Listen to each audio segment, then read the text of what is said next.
Welcome to Kernels of Truth, brought to you by Progress Kentucky.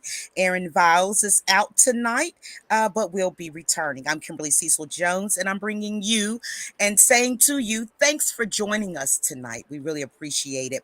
And we're going to be discussing the breaking Kentucky political news of the week. And I'm so glad to be back with you to continue the conversation about Vice President Harris's campaign for president, and also that she is a soror of mine. She's an AKA, and so am I. So we're really getting into gear for her. And what that could also mean for us here in Kentucky. Then we'll be speaking with our returning guest, whom I truly love. I have a heart for her. Teri Carter. She's a Kentucky columnist and a good troublemaker. Just like John Lewis said, do some good troublemaking, who has a fantastic column on MSNBC about why Kamala Harris should pick Andy Beshear for her current vice president pick. But first, are you ready? Are you ready to turn Kentucky purple?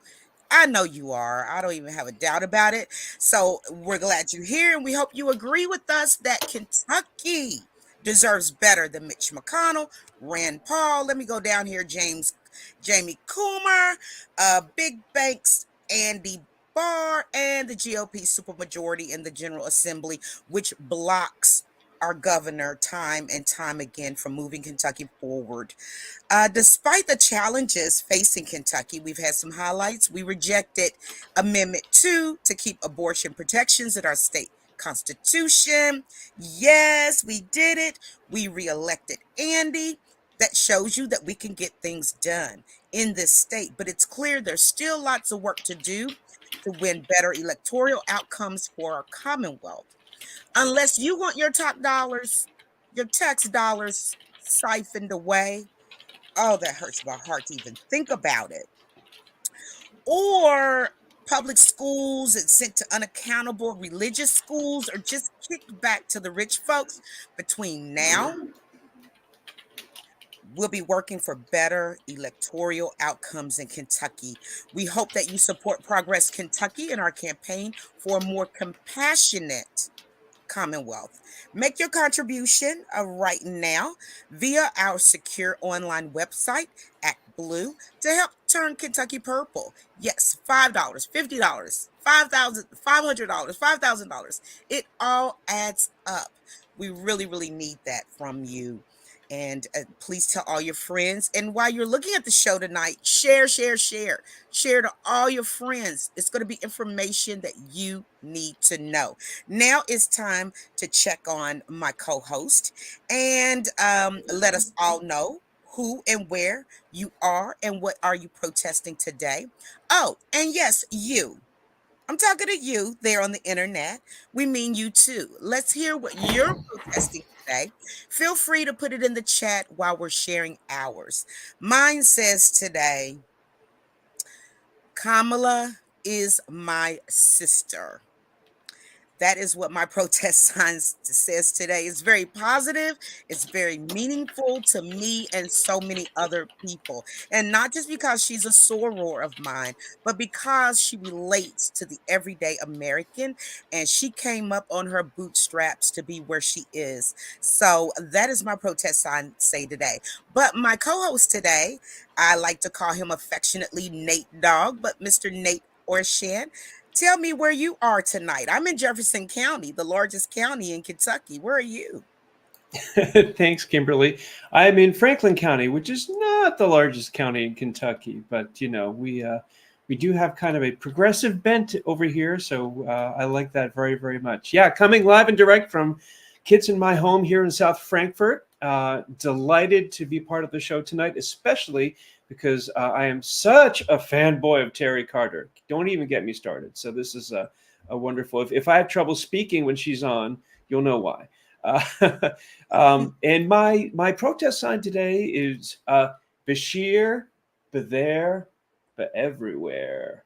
because Oh, the soon, three hopefully, be B's. That's a everywhere. song. Bashir, be there, be There, be everywhere. everywhere. That's That right. is our It's like the governor. Beatles. He's been out there stumping for Kamala as well and giving all and every inch of support that he has within his soul. He's giving it to her.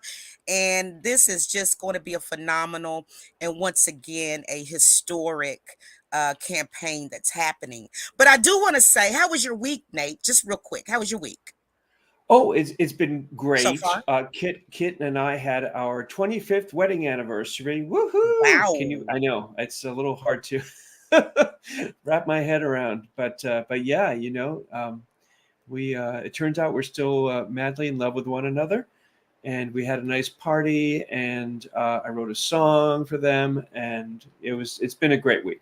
It's been a great week. Oh my So goodness. You have thank to you. tell them, tell Kit I said phenomenal. Phenomenal, Oh.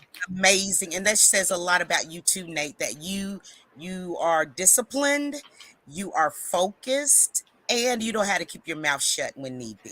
Yeah, So we that's appreciate thank that you. from It's, ignore the first two, and then it's the third one. That's the one that you. Yes, really that's the counts. one for a happy marriage, isn't it? But well, guess where I went Saturday? Do I tell. was right up there with former Governor Paul Patton. I had a picture, so maybe we could see it next week. But I Yes. was able to get his book. It is wonderful. Go out and get it if you haven't already. It's called The Oh my God. Coal Miner Who Became Governor.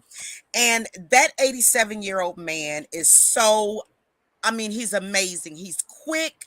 He's you wouldn't even know he's 87 years old. And I really respect him so much. He did so much for the state of Kentucky. And if you really, really want to know about Kentucky politics and how things really got rolling and when the Republicans really started giving so much opposition, this is the book for you, The Coal Miner Who Became Governor. So hopefully maybe could get him on the show. I talked to him. Oh my goodness, that would be Oh my wonderful. God, Paul Patton on the show. But Paul Patton anyway, on the it's the show. news of the very, very week. And you got a great story. I can't wait to hear about it. I thought it was all over, but oh, lo and behold. Lo and behold. So yeah, this story comes to us via the Herald Leader's very excellent reporter, Alex Acquisto. Not quite sure. So hey, remember Kim Davis? She was the Rowan County clerk who 9 years ago, back in 2015, she refused to issue a marriage license to David Ermold and David Moore. Why? Because she said it went against her religious conviction as an evangelical Christian. So she said no. And she even spent a few nights in jail. And she certainly won the admiration of ultra conservative Christian extremists who claimed that even though by then, in 2015, same sex marriage was now the law of the land, it nevertheless infringed on their religious freedom and the religious freedom of God fearing public servants such as Ms. Davis. So you know whose admiration she didn't win? The two men who she refused to serve. So a year later, 2016, Ermold and Moore. It's really hard not to call them the two Davids, but I'm sure they get that a lot. They took her to court, and even though the case took 6 years to see its conclusion, during which time Davis lost her reelection bid. That was in 2018. U.S. District Judge David L. Bunning ruled against her back in 22. He said, quote, ultimately, this court's determination is simple.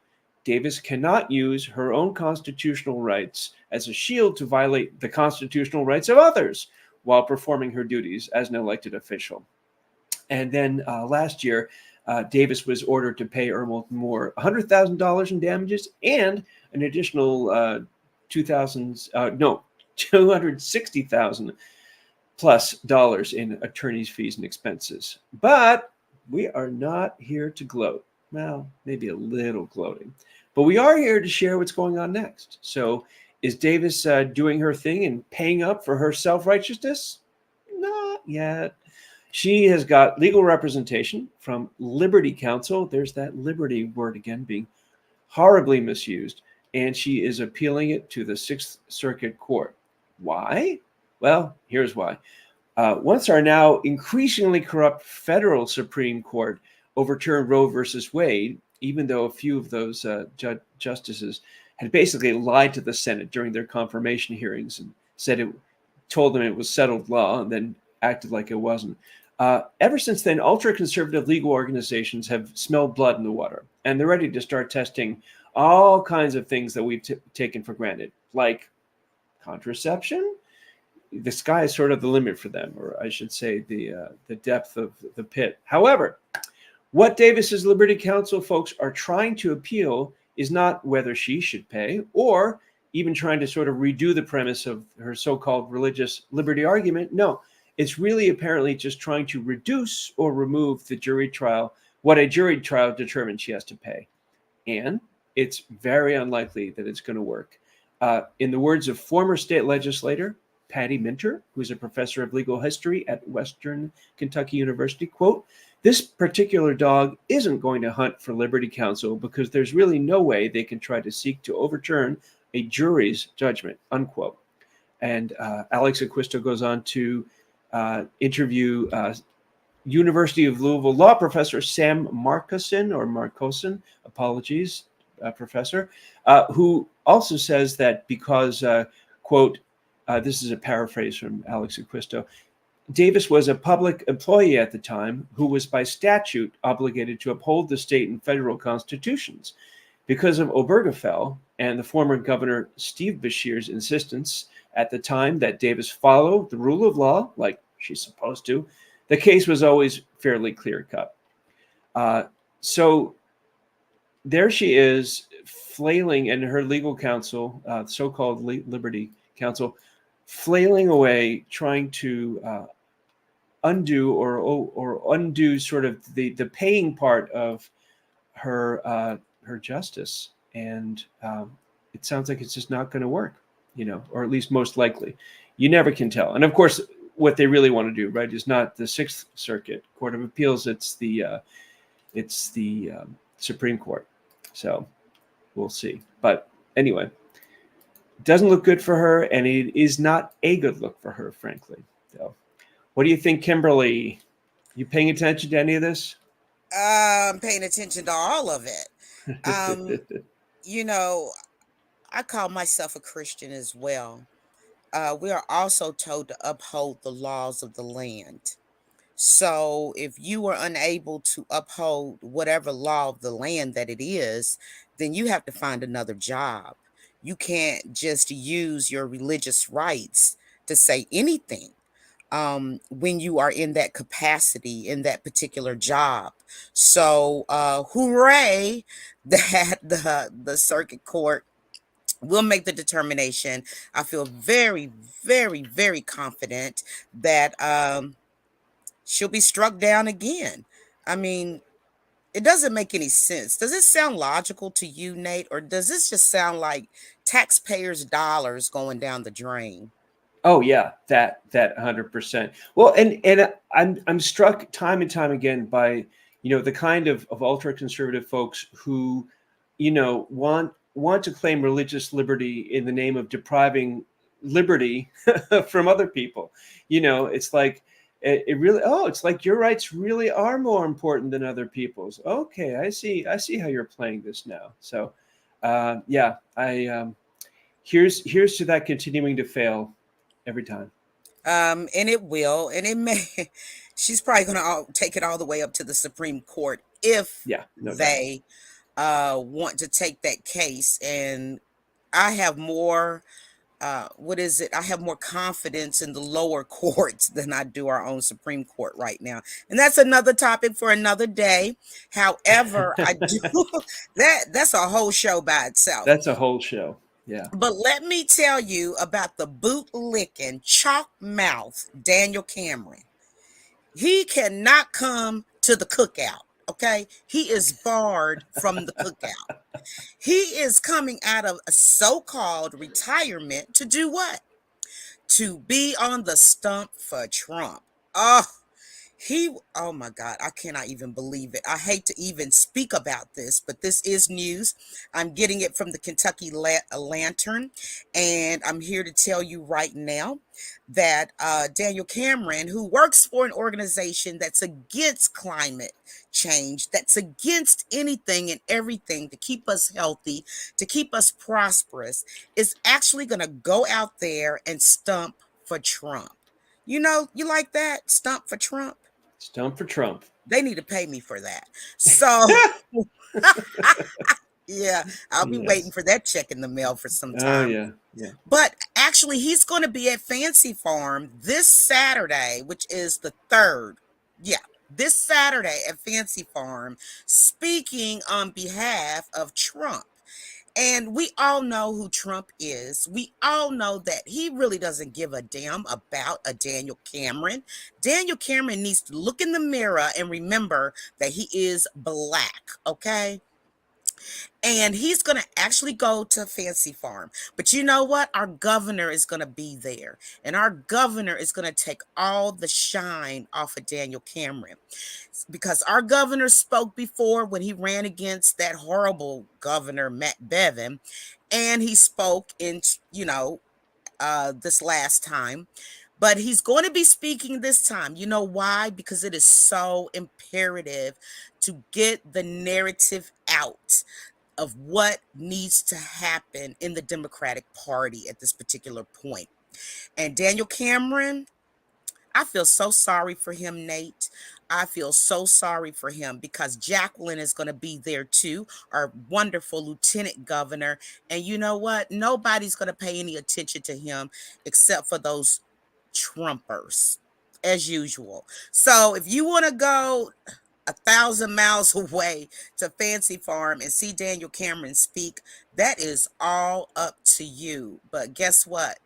I won't be there this Saturday. I'll be at home. Ah, someone's got better things to do. Yeah, Yes, they do. Yes, they do. I think I'm willing to watch sort of the recap, on other media afterward.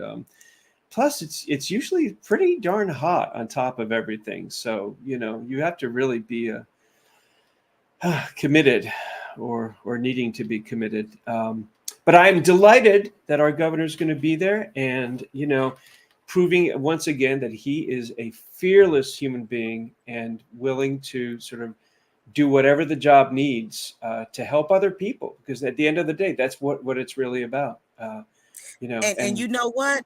I also think this is like revenge, or so Daniel Cameron thinks, because our governor in a totally red state that we're trying to turn purple won by over 5% in this state.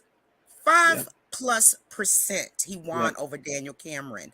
So I tell you what, uh, it's going to be interesting. But to all of those that want to go to Fancy Farm, it is an experience. You need to get there extremely early. Bring your own chairs.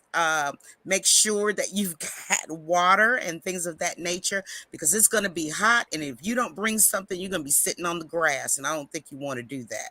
No. So that's just a little tidbit for folks that maybe have never gone before. Yes, bring plenty of liquids and plenty of protection from the sun, and maybe earplugs because it can get loud. I went once 5 years ago, 2019, and I joined in the chorus of Moscow Mitch, Moscow Mitch. In fact, in the background you might be able to see a sign. Mitch McConnell is a treason weasel. I've had that for a few years now. And it just happened to be. I honestly didn't haul it out for this show, but anyway, I've done my bit. And I made a Losing my mistake. voice. Yeah, I you made a did. mistake. I Do did. tell. I made a mistake. I went back over my notes. I was so excited that I thought Andy was going to be there, but at this particular point, it is not confirmed that Andy is going to be at Fancy Farm. I do know that the new Attorney General is going to be there and some other folks. Who cares? But if the governor's not going to be there, I'm not even going to look at anything about it. Well, you and I both know that Governor Bashir is an ardent, although publicly secret, fan of Kernels of Truth, and especially when someone like Teri Carter is joining us. So, Governor Bashir, you don't need to unmask yourself tonight, but please take it from us. We'd love to see you at Fancy Farm.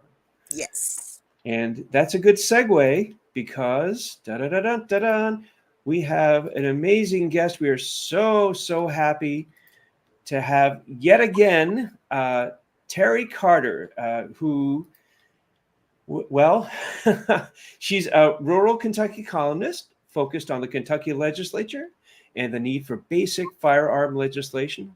Teri's testified in committee hearings against bills for college campus concealed carry, becoming a gun sanctuary, and against allowing armed volunteer guardians in our schools, folks with guns. Teri writes for the Kentucky Lantern and for MSNBC, and she's taking a little break tonight to join us here on Kernels of Truth. So, Teri, welcome. Hi, guys. Yay! Good to see you. Hi, Kimberly. Oh, you're muted, Kimberly. Oh, Kimberly's muted. There you are. Know, I haven't done that for quite some time, so I just had to. That picture of you with that leather jack on is so kick. Oh, let's put that on again. I mean, you look like, don't even play with me, but I'm nice about it. I'm ready to make some good trouble. That's right. That's right. All right. Well, we have some questions, and I think we'll probably end up veering into all kinds of different stuff. So, we absolutely loved your MSNBC column. It just came out last Wednesday, July 24th, 2024. Quote, Andy Bashir's perfect response to J.D. Vance makes his case to be Harris's running mate, unquote. We're going to put a link to that in our show notes. Of course, as you know, we're big fans, a little biased over here, of Andy Bashir, as well as big fans of yours. So it was kind of couldn't miss with us. But all that, standing, as the kids say, notwithstanding, I thought you painted a really accurate picture of Andy Bashir, in contrasting sort of the hate that's coming out of our supermajority Republican General Assembly with the love that comes out of our governor. So I wonder if you wouldn't mind sort of sharing the story of your bearing witness to our supermajority Republican legislature's atrocious attempts to try to hurt transgender kids, and then what Governor Andy was doing at the same time. Thanks for having me, first of all. I love you guys, so I appreciate being here. So the MSNBC article came about so fast because, as y'all know, everything's moving at the speed of sound. So last Monday, I was on my way home from a vacation, and I got a text message from my editor at MSNBC, and he said, can you get me something about Andy being, he didn't say Andy, I say Andy, as we all do. Possibly being a VP pick. And of course, I hadn't thought about it yet, not fully, but he said, I need a draft in 3 hours. So I just had to say, what was my most top of mind, honest. I didn't have time to do research or think long and hard about making a list. So I just told a personal story about what it's like to be with our governor. And as you guys know, being with Andy is a very kind of personal experience. He makes everyone in the room feel like they belong there. He remembers people's names. He talks to everyone, no matter what their political party. And I'm here to tell you, Republicans also come to his county events, when he goes and he hands out checks. So it's fascinating to me now to watch the leaders in the supermajority of the Republicans, and especially that, the Kentucky supermajority talking heads, talk about how, he's just getting it because he has a silver spoon in his mouth and this and that. And I just wonder sometimes if they just do not seem to get that people like Andy, our governor, because he's a good guy and he comes across as a good guy and he cares about people and he's kind and he does not get in the mud with them.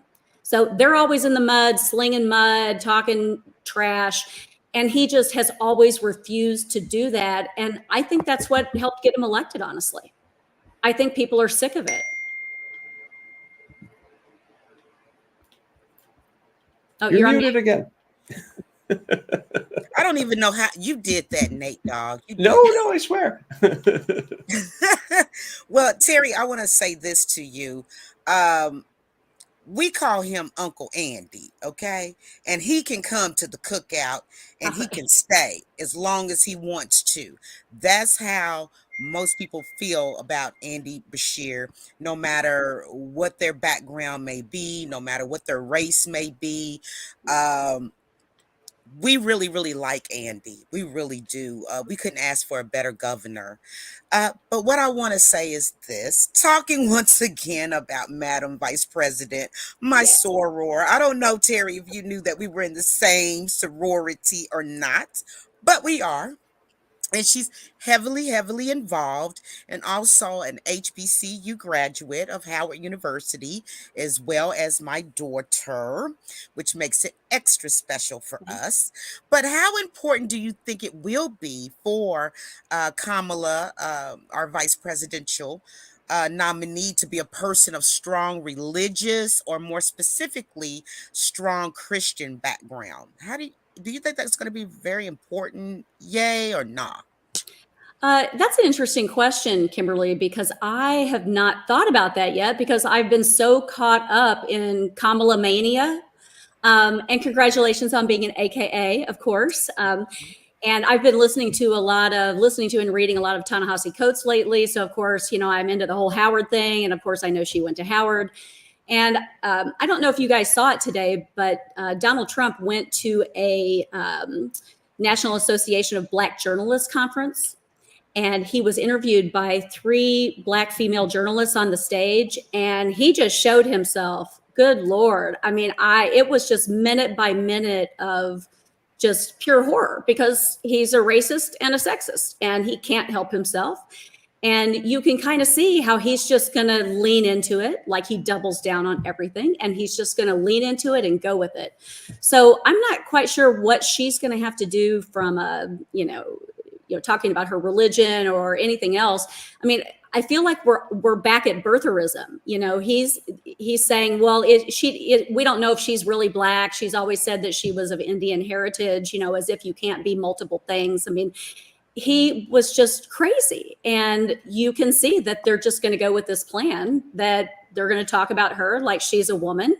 And she's a fake Black woman, just like Barack Obama was a fake Black American man. And I wish I could say I was stunned, but of course I'm not stunned because I just spent 11 months from last May through April at the Kentucky legislature, which has gone Trumpy, and they double down on stuff too. And the last 2 articles that I wrote for the Kentucky Lantern at the end of session were big, long pieces about what I saw at the entire session. And what I saw was one whole article was about racism and how it's just racist all day, every day, from the bills they put forward to the bills they hide in the basement to still not even giving the Crown Act a hearing. It's appalling. And then I wrote a whole other article on sexism. It's just pure misogyny, the way they talk to the women in their caucus and the women, like Karen Berg. Remember the famous picture from the Courier Journal? Or I think it was Rebecca Grapevine that had that famous photo of House Floor Leader Damon Thayer and President Robert Stivers coming down on the floor and shaking, curled up mouth, shaking their fingers in her face. They would never do that to a man in public in a million years. They were teaching that woman a lesson. So that's what we're dealing with. And honestly, I think Americans are sick of it. And I just think Kamala is on a trajectory that nobody's going to be able to stop. And I'm so excited. It was like, this week is like the first week I felt joy in politics since before 2015. It's been a while, and I know exactly. I don't know exactly, but I feel something very similar. It's been a while since I had that kind of hope too. Since Obama? Since actually. Oh man, that was an exciting campaign, and this is becoming exciting as well. So we love it. Oh yeah, I mean it's an exciting campaign, and you can see what they're going to do. She's just going to lean in too. She's not afraid of him. And he's terrified of her. And this is just going to be a pure joy to watch her take him on because she has nothing to lose. And I I'm also love sorry. that they keep talking about the fact that, she's not qualified. She has a law degree. She was a prosecutor for at least a decade, I think. So she was elected to that. In California, one of the most populous states, she was attorney general. She was a U.S. senator. She's been vice president for almost 4 years. But sure, she's not qualified. But Donald Trump, who never served anyone in his whole life till he was elected president as a fluke, he's qualified. So give me a break with this stuff. It's painful that I can't even believe that Republicans have stuck with him, but it's not a Republican Party anymore. I mean, the Republican Party is dead. He killed it. They let him kill it. Mitch McConnell could have helped him, go out the door. He didn't do it. And now it's just a cult. There's no party there. And as they say, there's no there. It's just pure racism, sexism, the patriarchy, whatever you want to call it. And it's painful. But, I think they're going to get out of office because of it. And then they're going to start losing House and Senate seats.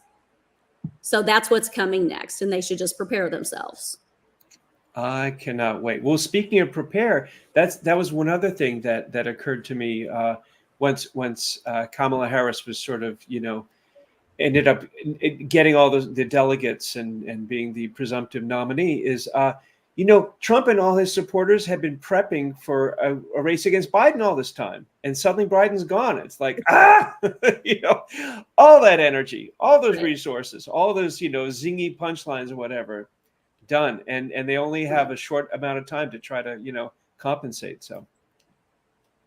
Yeah. Well, and he said today about JD Vance, he said that in this interview with the Black Journalist Caucus, he said, the VP doesn't matter. The VP choice is irrelevant. So he's already just tossing JD aside as if he's nothing. And of course, JD has modeled himself in the image of Trump. But what we see when JD does a rally is that they're not cheering. They're not happy to be there. And he's very bad at it. He's not a good public speaker. And they don't want JD, the mini Trump. They want the real Trump. They want the real hateful old guy that says crazy things about sharks and being electrocuted and Hannibal Lecter. And, I don't know what any of this has to do with taxes or reforming the criminal justice system or the border or anything else they say they're concerned about. It seems to me they're concerned about Hannibal Lecter and sharks, but what do I know? Kimberly, you got something? I mean, I'm just like in my mind, I'm just going over everything and hanging on to every word that Teri is talking about because you get it. And I appreciate that. I just want to say that. And I just want everybody to know, like when Trump said that all the immigrants, were taking Black jobs. I work a Black job. I'm an executive for Macy's. So I guess that's a Black job too. You've written a bit about the type of ultra conservative folks who you seem to live among in Anderson County, and you even bravely ran for a magistrate seat. That is kind of the equivalent of a city council person or a legislator. And as a Republican, it's a heck of a story, but if you're not worn out of telling people about it, would you be willing to share a little bit about that? And what were you thinking when you entered the race, and what did you learn from doing it? And I'm sure there were some surprises, but can you tell us a few? Oh, and we have just lost Teri's feed, or she didn't like the question. I'm out of here. Click. No, but I'm sure that we're going to be getting her back in a second. But I know that she sort of tested her community, by here we go, by signing up as a Republican. And there you are. Here she is. Yay. Oh, Teri, can you hear us? I'm not sure what happened. I lost you guys there. It looks like it may be a network problem because your face is frozen, but we can hear you. Oh, there we go. Yay, you're back to life. Uh, So the question was about your experience running as a Republican for Anderson mm-hmm, County magistrate, mm-hmm. and if there's anything that you wanted to share about that in terms of like things you learned about your neighbors and about the process itself. Oh, I'm back. Are you talking to me? Yes, I yes, lost you guys yes. for a second. Oh no. Um, There we go. am I learning anything from my neighbors about the sheer ticket or what?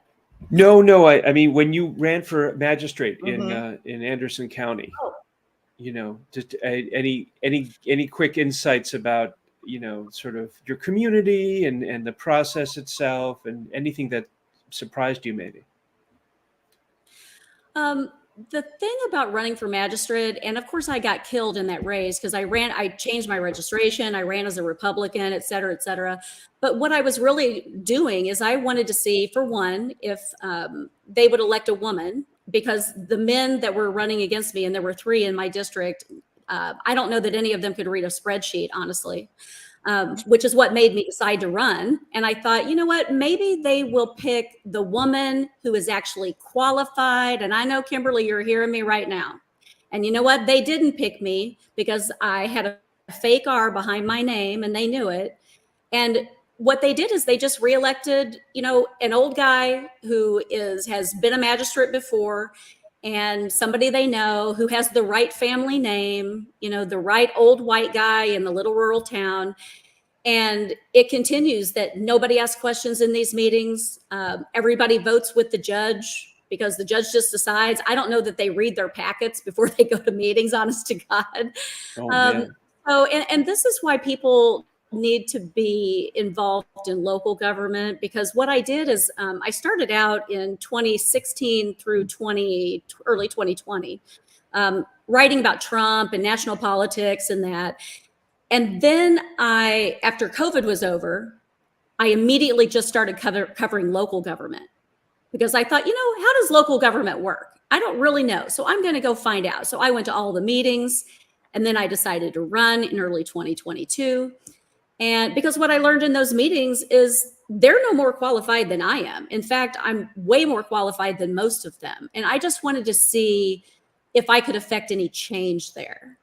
And of course, I couldn't, because they don't want an outsider who's a woman, who's not one of their boys, who will just vote along with everybody else, because that's how local government works. And then I left that and I went to state government starting early 2023 through 2024. And I started with the interim sessions all last summer and fall. And then I went to every session I could during the session. It was exhausting. But I tell you what, I learned what really what goes on. And you know what? Our state government is no more, they're not any better off really than the little local governments. It's good old boys. There's some great Democrats, there's some great women. There are actually a few good Republicans. Some of them are leaving because they're not Trump Republicans. But it was fascinating to see how small-minded so many of our legislators are. I had legislators last summer sit in meetings with me about potential gun laws and tell me that we have a machete problem in Kentucky. Wow. And not knives, not being killed by knives. So clearly the word machete was a talking point. Several of our legislators carry guns to work. So that's fascinating to me. And here's what's interesting. So toward the end of I'd say around the end of February, I went to the Capitol one day and I carried a huge bag. And I went, of course, you don't have to run your bag through the metal detector. So I put my bag around the metal detector. Nobody looked inside it at all. And it was kind of a slow afternoon. And I carried my big old bag up to the Senate gallery, or the House gallery, sorry. And I sat in the House gallery, and I was either the only one or there may be one or two other people up there. And if you've been up there, the House gallery is huge. And I just sat up there and I thought, you know what? If somebody had a mental illness, kind of like what happened at the Trump rally, where he was shot at.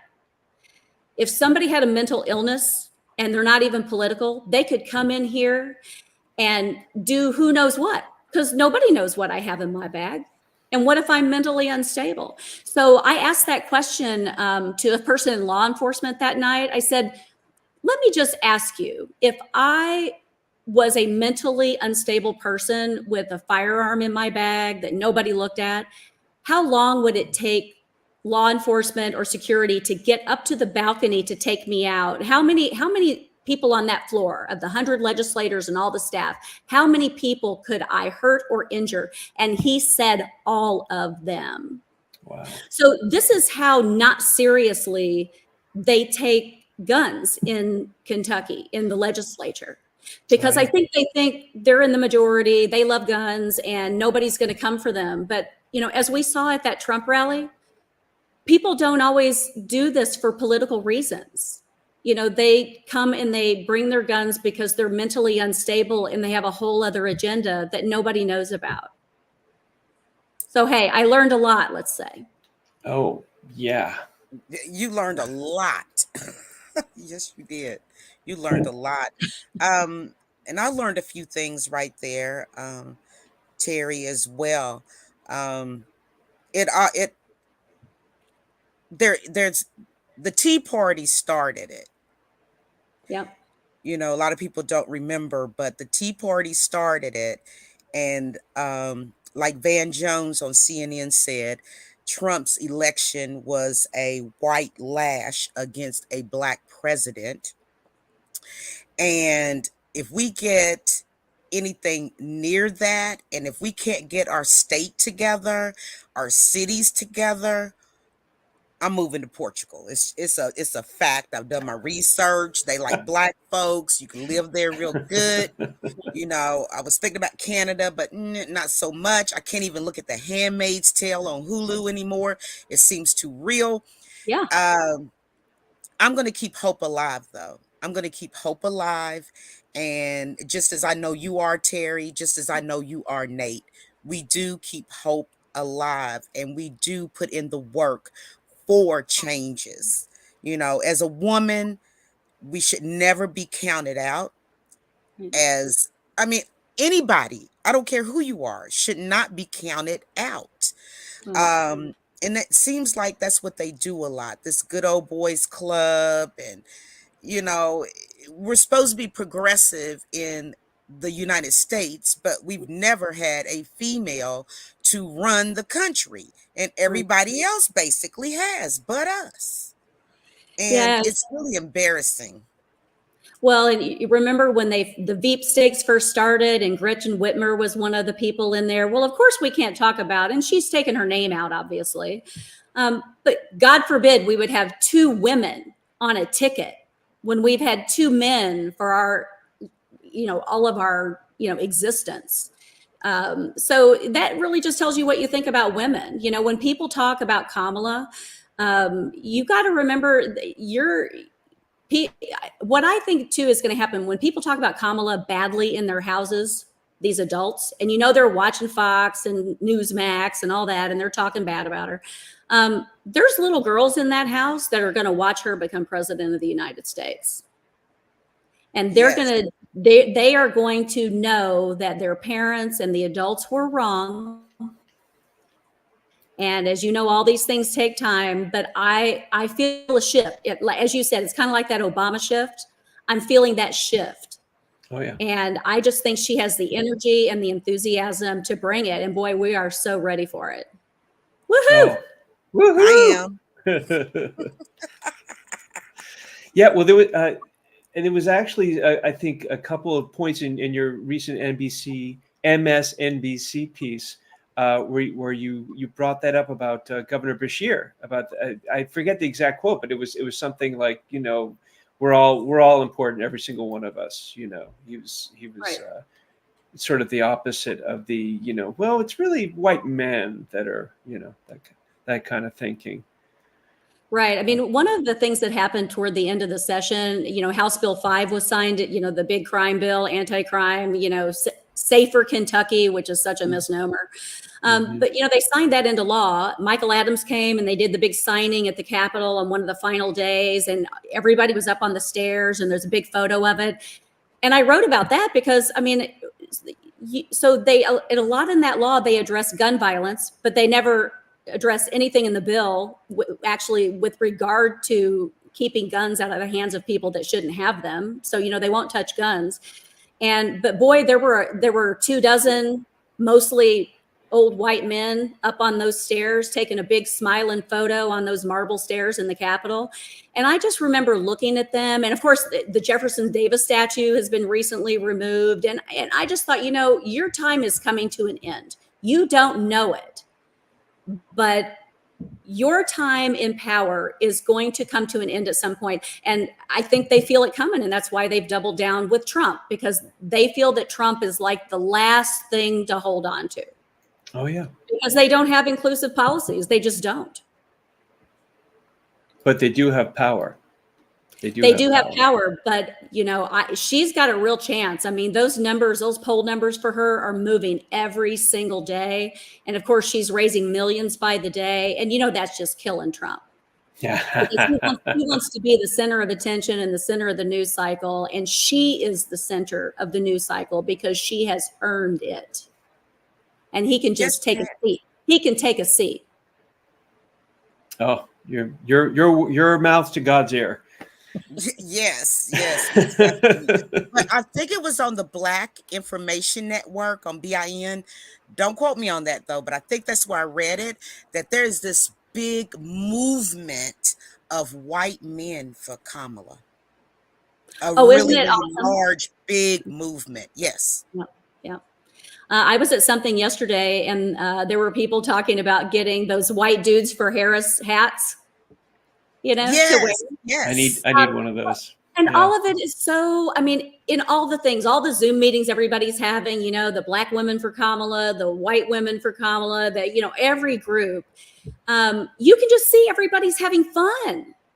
Having Trump in office and then having him lie that he won the election for the last 4 years has been a huge drag. And we are all sick of it.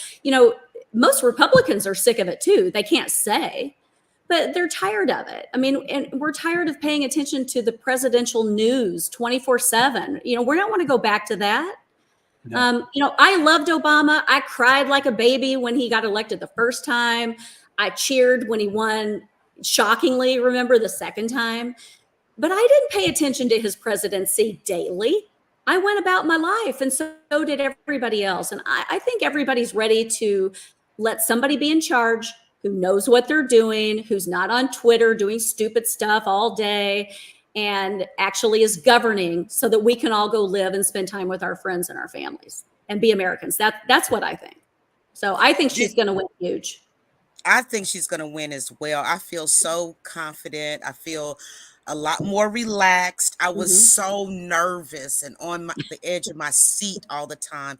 And let us not forget that Uncle Joe Biden, throughout his tenure of public service to his country and to the American people, the things that he did for Black people is phenomenal. And he's done so many things that people really don't even know about. And we will always remember him very dear to our hearts. But I'm just being honest, I was real nervous. I was like, oh my God. So, I was like, okay, Uncle Joe, you could do it. You could do. Oh man, Uncle Joe, you didn't do it. It was kind of anxiety ridden, but we do really appreciate his service. We do really love him. He will never be forgotten. He will go down as a legend. Honestly, he will. Over 50 years of service. But it's time for Kamala. I feel kind of sad for Hillary, though, Yeah, but, there's times and things for everybody. But you know what? Kamala learned from Hillary. And it's that thing where you learn from the person. So like me running for office, what it showed young girls in my town is that you can take these guys on too. You might lose, but you have a chance to win. You can go give it a shot and it's okay. And just go do it. And Hillary set that up and she lost, but Kamala knows how to deal with him now because we watched how he dealt with Hillary, and we watched him stalk behind her on that stage and how creepy he is. And I just remain fascinated that anyone wants to elect again a man who is so vile. And, he's recently adjudicated for sexual abuse.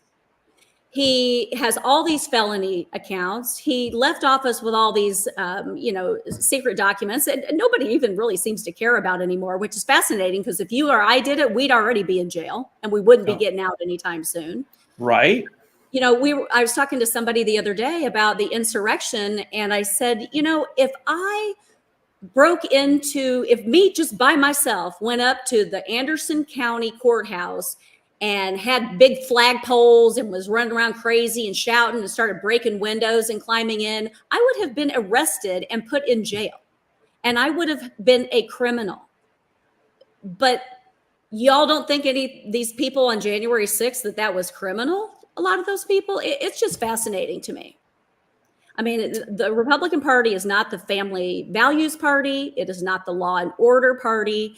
We have Dems in array, and Republicans are dead. There's no more Republicans. But the Democrats, Kimberly, we got it together, man. Yes, we do. We did. Do you think that she's going to select? I know we're running a little bit over time. I got to hurry up. I don't want to get in trouble by Aaron, but that's my little brother, but he packs a punch, I'm telling you. So, honestly, like just between you and me, okay? You think she's really going to pick Andy? I think Andy has as good a chance as anyone. When you go through that list, Mark Kelly is great. The thing too with the Democrats, look at the deep bench of lists that she has. It's not like she only has 2 or 3 people to pick from. How fantastic is that? Yeah. I just think it's kind of an embarrassment of riches. How great for the Democrats, and they're all so different, and they bring different things. People are speculating Shapiro because it's going to be in Pennsylvania, the announcement. Mark Kelly, but Mark Kelly, they want to keep that Senate seat, so can they afford to lose him there? But boy, I think Bashir has just as much a chance as anyone. He's young. He is good at what he does. And I think do not count him out. I mean, I'm cheering for him all the way. Go, Andy Bashir. Come on, you can do it, man, for Kentucky. Yes. That's what I'm saying. That's why I love Teri being on the show. And you can also, everyone, you can read Teri's great column about our great governor, Andy Bashir, and why Vice President Harris, my soror, I just have to keep saying that, should pick him for her running mate, and was featured on MSNBC. The website, the link will be in the comment section. So make sure that you read Teri's column. It's going to be wonderful, and it's great as usual. And Teri, we really appreciate you being with us. It's always fun. We never have enough time because we could just go all day. You're such a wealth of knowledge, girl. I want to be like you. I love you guys. Thanks so much for having me. This was great. Thank you, Teri. Thank you so much. I'm going to get back to good trouble now. Yes. Woo! And I sent you a message as well. I sent you a message in the private chat. All right. Oh, absolutely. So I'm going to type something in. Okay. Thank you, Teri.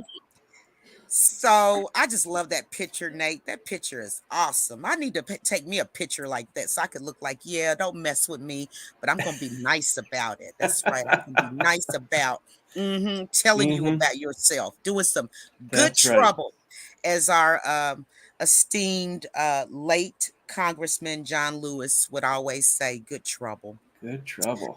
So our call to action, as we always are, doing good trouble over here at Progress Kentucky, join our election campaign. We're gearing up to join the fight for public schools, as well as supporting candidates who will stand up for abortion rights, who will oppose efforts like Amendment 2, and will work with Governor Bashir or Coleman in Frankfort. If you want to help us plan and pull our election campaign just let us know. Raise your hand in the comments or head to our website to sign up. There's a sign up form right there on the homepage. You will not be able to miss it. I promise you, you will not be able to miss it. And there was also Miss Deborah who was making a comment. I just want to just make sure I give her a shout out. That Miss Deborah Alexander, she's a delegate to the National Convention, and they haven't done their actual legitimate, should I say, national roll call yet to confirm Vice President Harris. It begins tomorrow. But just on like the little survey, so to speak, she's in like Flynn, but we do all want to see it. Most definitely, we all want to see that, come about and be, what's the word I'm looking for, Nate? Official. Official. Official. Yes. So Signed, it's on sealed, to you, delivered. Nate, to I'm close us yours. out. I'm Oh, well. yours. Here I am, baby. I got the ending in my hands. I'm yours. So Progress Kentucky is a nonprofit organization registered with the Kentucky Secretary of State and organized as a 501c4. We're affiliated with the Indivisible Project, the Commonwealth Alliance for Voter Engagement, CAVE, and are also proud, do we say proud members of the Forward Kentucky Network. Progress Kentucky's goal is to educate, organize, increase voter turnout, and advance a progressive agenda through civic engagement. Next week's show, I didn't know this. Next week's show will feature another great guest, labor and writer,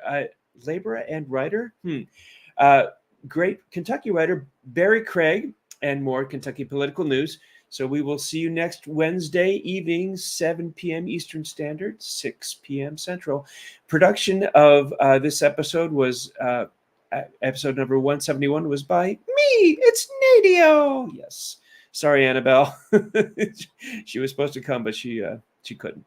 I, Nate Orshan, wrote and performed our theme song, and you can find more information and music at my website. It's natosongs.com, natosongs.com. And if you miss our weekly live stream on Facebook or YouTube, audio podcasts and our show notes are available on Apple, Google, Spotify, and wherever you get your podcasts. And if you do listen to the pod, you know the gig. Please leave us a 5-star review wherever you are listening right now. And we will also say that logo and some graphic content has been provided by Couchfire Media. So until next week, keep hope alive, keep helping Kamala, and help yourself to a little more summer. On us. I love you, Nate. Woo!